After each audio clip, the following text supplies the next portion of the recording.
Chapter 35. Oak stared at the holo display.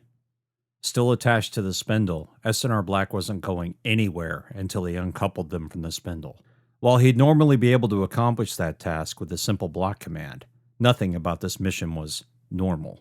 Because of the stress fractures and weakened deck plates, Copenhagen and Murdoch had added additional support cables to the spindle in an attempt to keep S&R Black from pulling completely free of Mira once they began to accelerate. That meant someone had to go outside and remove the supports. Oakes didn't envy the Marines tasked with that duty. Private Like had been killed during the last trip out, and the company's numbers were dwindling. Void, but he wished Kalimura and her squad were back. If you included Gunny, they were left with a single squad of Marines. Talby would certainly don a combat suit and join any fight, but they needed him in the support vehicle providing cover for both S&R Black and whatever Marines they sent outside. Officer Training School had had a lot of courses on surviving with short supplies of munitions, food, water, and air, but he didn't remember any advice on dealing with an actual shortage of Marines to carry out a mission. Pretty soon, they'd have to start tapping the command crew for these little excursions. He shuddered. The last thing he wanted in the whole damned universe was to see Mira through a suit's cam feeds. Fuck that. Here in the cockpit was where he belonged. But I'll do it, he told himself. Yes, he'd go out there if he had to save another Marine, the ship, or to keep the human race from extinction. He'd don a combat suit and float into battle. He just hoped like hell it didn't come to that. He'd been staring at the holo display for several minutes now as he crunched the numbers to put S&R Black far enough away from Mira to keep her safe, while at the same time positioning the ship to provide cover fire for Talby and Copenhagen when the time came. It was maddening. Mira's slight spin was barely noticeable, but it still complicated matters more than he liked. Both fortunately and unfortunately, S&R Black's main weapon arrays pointed fore and aft. With the exception of a single recessed burst cannon, those weapons only had 45 degrees of lateral movement and the same in the vertical range. No matter how he positioned the ship, it would be impossible to cover the entire sky. That left missiles. Missiles were tricky. If you had Marines attached to the hull of a ship, the last thing you wanted was an explosion. Although space was devoid of air, that didn't mean the shockwave from a detonation didn't have the force to push. An explosion in the wrong place could be enough force to detach Marines from a ship and blow them right out into space. At that point, if they survived, someone would have to go out and retrieve them. Considering the hostile life forms they'd already encountered, any Marines in that position would likely be dinner for one of the creatures. Yes, missiles were definitely a last resort. Maybe when it came time to blow Mira the fuck up, they'd be the perfect weapon. But not now. Not now, he muttered. Black checked his calculations, provided a few suggestions, and Oakes adjusted. The AI had bristled at his insistence on manually determining their ultimate position. He couldn't blame her. He was essentially saying he knew best, which was utter bullshit. She could do the math in a picosecond while it had taken him better than 4 minutes just to come up with the equations. The numbers looked good. Good enough, anyway, until Talby actually began his recon run. Once the SV-52 finished its first survey, they'd have a better idea of where to put S&R Black, he hoped. Before receiving a block message from the captain asking him to coordinate with Black, Oakes had been studying the scans and radar. The KBO was closer. Before much longer, they'd be able to see some detail using the onboard telescopes. Not being a science ship, S&R Black's instruments weren't designed to ferret out minuscule details for small objects. Small being a relative term, of course. When you tracked a ship, getting those details was usually just a matter of plugging in the ship model and voila, you had schematics and blueprints and etc. that were mostly dead on. Very few shipbuilding companies provided full customization to their designs. The engine array, life support, and basic maneuvering details were almost always the same. Inside? That was a different matter. But even so, Atmo and Transorbital were required to file plans for a ship with the SF-Gov Regulation Board. The SF military had access to that database. If an S&R ship headed out to Sol Systems wastes to assist a ship in trouble, they almost always knew what they would face from a schematics point of view. The telescopes and other visual sensors were just good enough to get the job done. At that moment, however, Oakes wished they had better instruments. Much better. If he could see the object in greater detail before it was close enough to be a threat, he could better prepare for it, and the captain could alter his battle plans for a more successful engagement. At this point, any information could help stave off disaster. Dunn's block message had been very simple. Oakes, we're moving the ship. Black has your briefing. And that was all. As soon as the message came in, he connected to Black, received the briefing, and began astrogation duties. While he figured out the calculations and put together an evasion strategy, he couldn't help glancing at the active scans. The object would be in visual range in 10 minutes. Then it would be more than a shape out there in the Kuiper Belt's twilight gloom. It would be something tangible. He hoped like hell it was just a ball of ice, but something told him they weren't going to get that lucky. Black's briefing had made his balls turn to ice. The scans from Mickey indicated there were more KBOs, or exosolar objects, headed toward them. The sky was going to be very crowded in less than 30 minutes. At this moment, Gunny's Marines, except for Copenhagen, were busily checking weapons arrays, handling loadouts, and preparing S&R Black for war. The only question was whether or not they could turn the space around Mira into a shooting gallery without having to worry about killing Callimore's squad aboard the giant derelict. Better question, he thought, is whether or not we'll even be able to put up a fight. Too many bogeys incoming, too many unknowns. The holodisplay flashed. He leaned back in the chair and blew a sigh through parted lips. There, it was done. The board was green. Black hadn't found any problems with the calculations or Oak's assumptions. They were good to go, for what it was worth anyway. He initiated a block connection.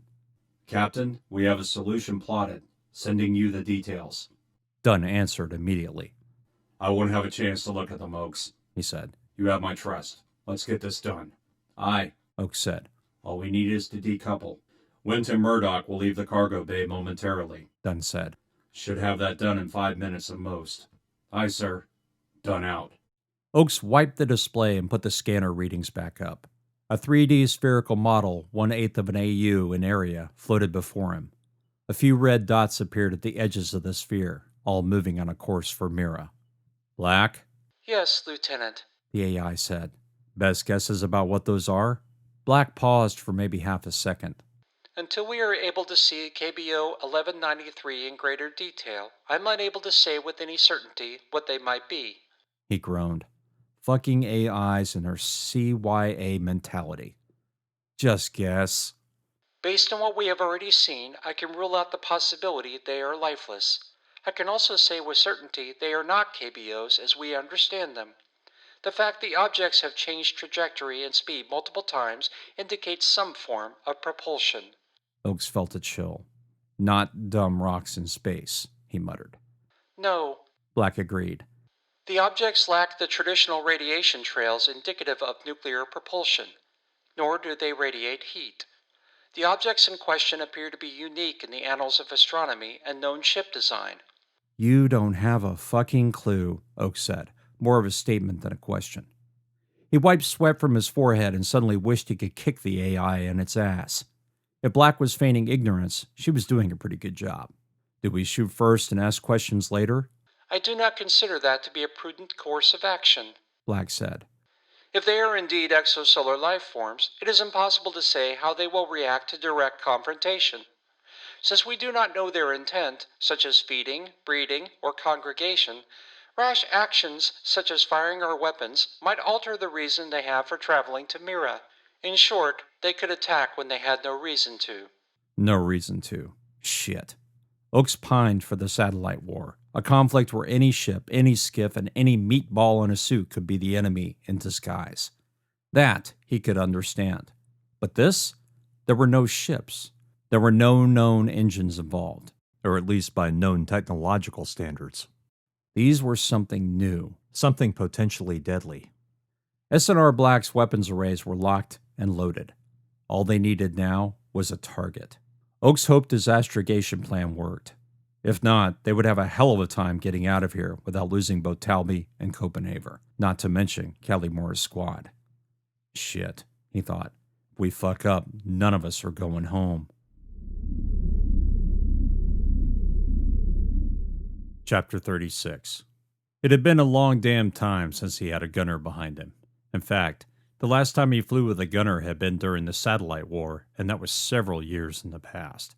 But even then, he hadn't liked having someone behind him, having to communicate with them, and having his concentration wrecked by a Green Marine's bombardment of questions or absurdly inaccurate call-outs of enemy positions. In short, Talby enjoyed flying alone. After the meeting with Gunny and the captain, he'd immediately downed another hydration pouch, urinated, and suited back up. By the time he reached the cargo bay, Copenhagen stood next to the SV-52, her gear already packed in the cockpit. "Are you ready for this, Private?" "Aye, sir," she said, her face on the verge of a smile. Copenhagen was one of those people who, even when she was doing her best to show respect and hold a professional countenance, her speech held a special kind of levity. It was just another part of her personality he liked. She was going to make a hell of a non-com one day. "You flown in the back before?" "No, sir," she said. "Only in simulations." "You'll be fine," Talby said. "Just follow my lead, check the feeds, and kill anything that's not human. Unless, of course, I tell you not to." "Aye, sir." He swiveled his head and saw three figures standing near the emergency airlock. Murdoch and Went had already suited up for their EVA. Gunny stood with them, checking their suits and speaking in a low voice. Although he couldn't hear what he was saying, Talby was fairly certain it was Gunny's special brand of pep talk, which usually amounted to, "Don't be stupid, don't get dead, get the job done." "Or I'll kick your ass," Talby muttered with a chuckle. "Sir?" Copenhagen asked. He looked back at her and nearly laughed at the confused expression on her face. "Nothing, Copenhagen. Let's get this bird ready to fly." He scrambled into the cockpit and waited while Copenhagen did the same. Once in the pilot's seat, his nerves began to calm at once. He activated the mag harness and his suit became flush with the seat, immobilizing his body with the exception of his head, arms, and feet. Talby connected his block to the SV-52 and his HUD filled with instrument readings. He initiated the startup sequence and watched the status markers turn from red to yellow to green. Although he trusted Gunny's word that the craft had been refueled and reloaded, he checked anyway. Sure enough, the SV-52 was ready for action. "Copenhagen?" "Aye, sir. Bringing up my HUD now." The last status indicator turned green. His gunner was connected and had munitions under her control. He took in a slow breath and exhaled in one long stream. "Closing cockpit," "Acknowledged," she said. Talby sent the command, and the armored cockpit shell slowly descended. The words "cabin pressurized" flashed twice across his HUD before disappearing.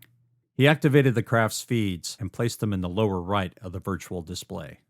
"You ready, Copenhagen?" "Aye, sir." Talby initiated the comms. "Captain, we are ready to depart," "Acknowledged," Dunn said. "Good hunting."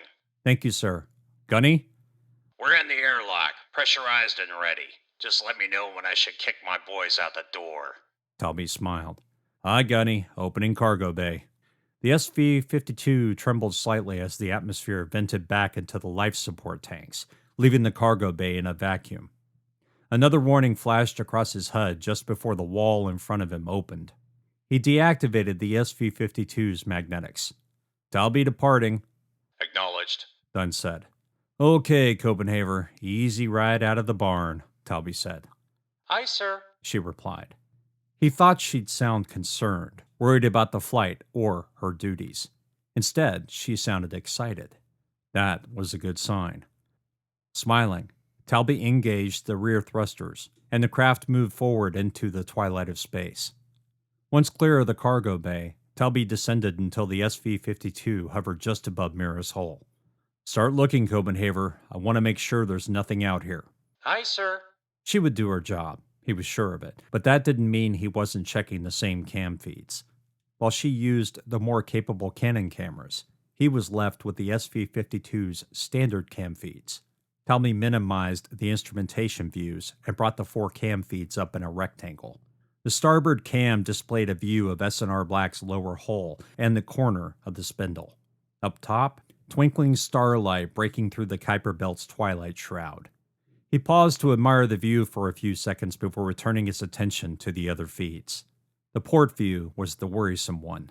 Not 50 meters away, and not more than half an hour ago, he'd been fighting for his life and the life of his Marines in that very spot.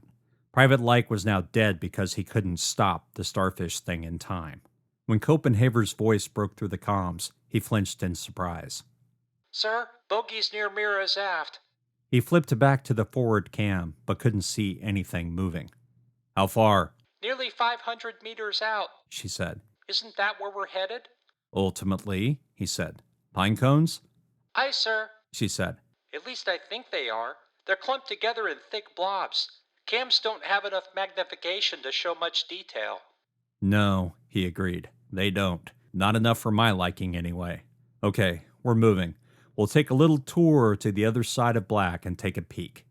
As he piloted the craft around S&R Black's aft portion, he kept glancing through the feeds looking for movement. Finally, he caught a glimpse of what Copenhaver had seen. It was barely noticeable from this distance and without magnification, but dots of black, darker than space, seemed to move out there. He shuddered at the thought of flying into another pack of the creatures, especially since last time there hadn't been hundreds of them. That was perhaps the worst part of this little mission. Keeping the memories of the 2 starfish attacks out of his mind was a chore, not to mention hordes of bulbous pinecone-like things pinging off the hull like metal rain. He felt his stomach tightening into knots and tried to focus again on the front cam. Copenhaver has the rest covered, he told himself. Just pilot the damn bird. Using a few thruster burns, he moved forward at 2 meters per second before rotating the SV-52 to face S&R Black's port side. When he had enough room, he touched the thrusters again and brought the SV-52 back to the spindle.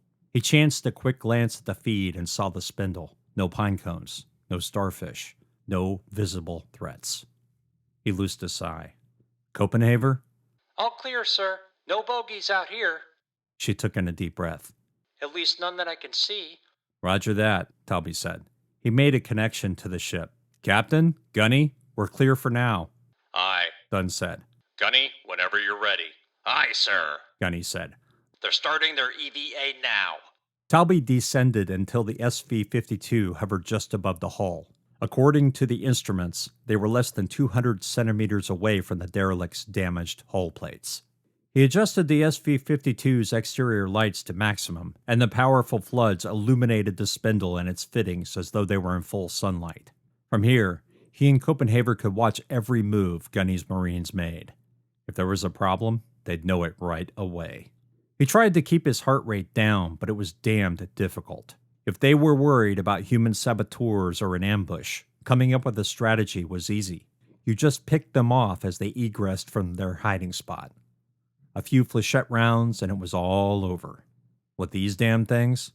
Well, the flechette blasts necessary to disperse a herd of pine cones or destroy one of the starfish was likely to blow the 2 Marines to pieces.